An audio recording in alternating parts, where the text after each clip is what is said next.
भगवान नारायण और ब्रह्मा जी ने एक लीला की। शिव महापुराण के अनुसार जब दोनों एक दूसरे के सन्मुख आए, जैसा कि हमारा सनातन धर्म, हमारी सनातन रीति, जब भी कोई बड़ा आता है तो हम लोग हाथ जोड़कर प्रणाम करते हैं, नतमस्तक करते हैं। जगत के कल्याण के लिए ब्रह्मा और विष्णु में विवाद हुआ कि बड़ा कौन है। ब्रह्मा जी कहते हैं मैं बड़ा हूं। विष्णु जी ने कहा नहीं, तुम मेरे नाभि कमल से प्रकट हुए इसलिए बड़ा तो मैं ही। अब जब दोनों का विवाद बढ़ने लगा, देवता भी आश्चर्यचकित होने लगे। जो प्रधान स्तंभ है, अगर वही आपस में झगड़ेंगे तो फिर दुनिया का क्या होगा। और उस विवाद का अंत उस समय हो गया जिस समय दोनों के बीच में एक ज्योतिष स्वरूप विशाल का स्तंभ का प्रादुर्भाव हो गया, प्रकट हो गया। बोली शंकर भगवान की। आकाश की ओर दृष्टि डाली जाए तो उसका कहीं अंत दिखाई नहीं दे रहा। अगर पृथ्वी की ओर, धरा के अंदर दृष्टि डाली जाए तो कहीं आदि दिखाई नहीं दे रहा। ब्रह्मा और विष्णु में सहमति बनी, इसके चरण कहां हैं और इसका मस्तक कहां है। ब्रह्मा जी ने कहा सुनो, तुम इनके चरण की खोज में नीचे की ओर जाओ और मैं मस्तक की खोज में ऊपर की ओर जाऊंगा। और दोनों में से जो भी खोज करके आएगा वही प्रथम पूज्य माना जाएगा।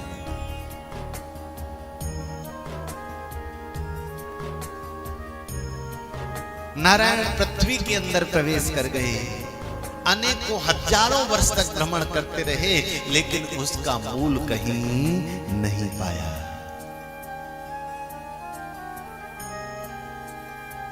ब्रह्मा जी आकाश मंडल में भ्रमण कर रहे हैं,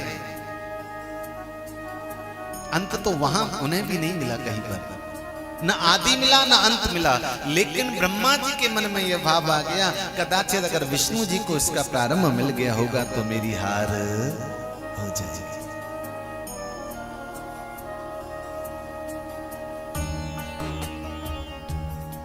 मैं हारना नहीं चाहता, तब क्या किया जाए।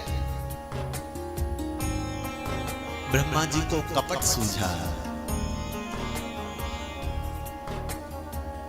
सन्मुख केतकी का पुष्प विराजमान, उससे कहा कि सुनो, तुम मेरे साथ चलो।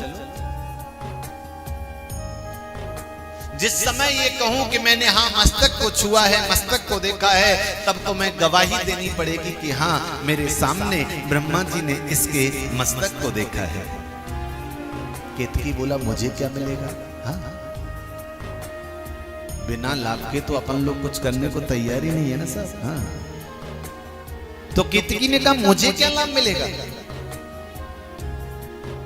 ब्रह्मा जी ने कहा सुनो, मैं सृष्टि का रचयिता हूं, अगर तुम मेरी साथ गवाही दोगे तो हर पूजा में सबसे पहले तुम्हारा स्थान होगा। बिना तुम्हें समर्पित किए कोई भी पूजा पूरी नहीं होगी, ये मैं तुम्हें देता हूं। केतकी ने कहा ठीक है, ऐसा सौभाग्य मुझे कहां मिलेगा। और वर्णन आता है कि वहीं पर गौ माता विद्यमान। ब्रह्मा जी ने गौ माता से कहा चलो तुम भी गवाही देना है। कोई भी कार्य करते हैं हम तो दो गवाह तो चाहिए होते हैं ना साहब। हाँ, गौ माता ने कहा अगर मुझे गवाही देनी पड़ी तो मुझे क्या मिलेगा। ब्रह्मा जी ने कहा सुनो, अगर तुम मेरी गवाही दोगी तो जिस घर में भी भोजन बनेगा ना, सबसे पहली रोटी तुम्हें प्रदान की जाएगी।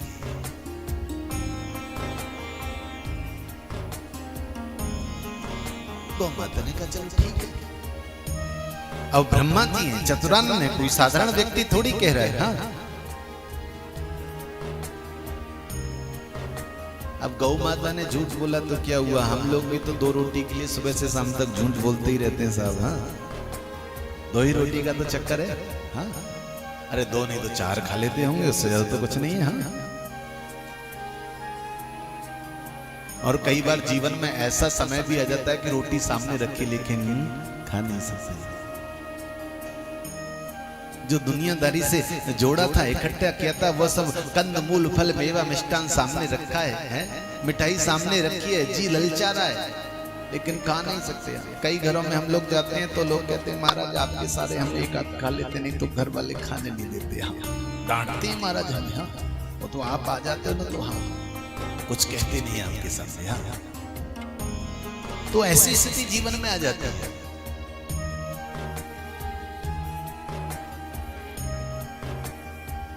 ब्रह्मा जी को कपट सूझा।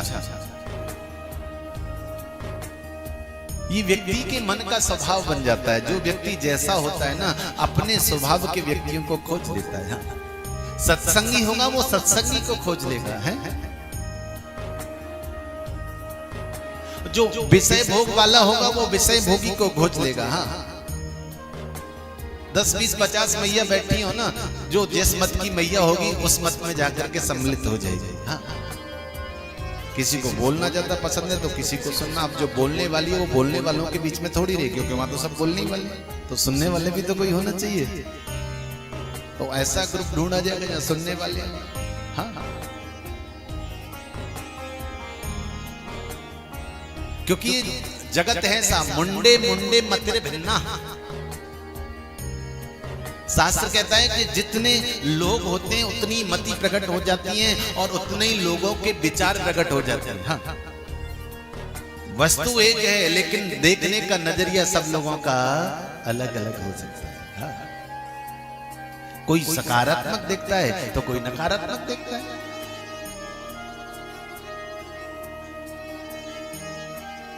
एक बाप और बेटा, उनके साथ में एक घोड़ा था। पिता ने कहा कि बेटा इसकी आयु अभी बहुत ज्यादा नहीं है, हम दोनों का भार सह नहीं पाएगा, इसलिए ऐसा है मैं तो बड़ा हूं, मैं पैदल चलता हूं, तुम बैठ करके चलो। हाँ बेटा ने कहा ठीक है पिताजी। अब जैसे ही पिताजी बेटा बैठ करके जाने लगा, गांव में पहुंचे, लोग कहने लगे देखो भैया क्या जमाना आ गया, बूढ़ा बाप पैदल पैदल और बेटा घोड़े की सवारी, भगवान पता नहीं क्या होगा। बेटे को अच्छा नहीं लगा, बोला पिताजी ऐसा है कि मैं उतर जाता हूं और आप बैठिए। हाँ आप बैठेंगे तो अच्छा लगेगा थोड़ा। बात सही कह रहे हैं लोग, बड़ों को बैठना चाहिए, बच्चों का क्या है वो तो यूं ही घूम लेंगे। पिताजी बैठ गए, बेटा उतर गया। अब जैसे ही अगले पड़ाव पर पहुंचे, लोग कहने लगे वाह भैया वाह, देखो कैसा जमाना है, बालक को तो पैदल पैदल घुमा रहा है और खुद बूढ़ा हट्टा कट्टा घोड़े के ऊपर सवार होकर के घूम रहा है। हाँ कहीं ऐसा करना चाहिए। पिताजी बोले बेटा ऐसा करते हैं हम दोनों ही बैठ जाते हैं। हाँ तब तो कोई समस्या नहीं होगी। अब दोनों बैठ करके जैसे ही अगले गांव में पहुंचे, लोग कहने लगे वाह भैया देखो कैसा घोर कलयुग आ गया, छोटा सा घोड़े का बच्चा, उस पर 2-2 हट्टे कट्टे बैठे, एक आध पैदल नहीं चल सकता है क्या? पिताजी बोले बेटा ऐसा है अब हम दोनों ही पैदल चलेंगे, घोड़े को ऐसे ही साथ लेके चलते। अगले पड़ाव पर पहुंचे, लोग कहने लगे देखो कितने बड़े मूर्ख हैं, साथ में सवारी और पैदल पैदल भागे जा रहे हैं। तो ये तो साहब दुनिया है। हाँ हर व्यक्ति का देखने का नजरिया अलग है, सोचने का नजरिया अलग है, समझने का नजरिया अलग है। हाँ सब में भिन्नता है, समानता नहीं है, और जो जैसा होता है वो वैसी समानता को ढूंढ लेता है।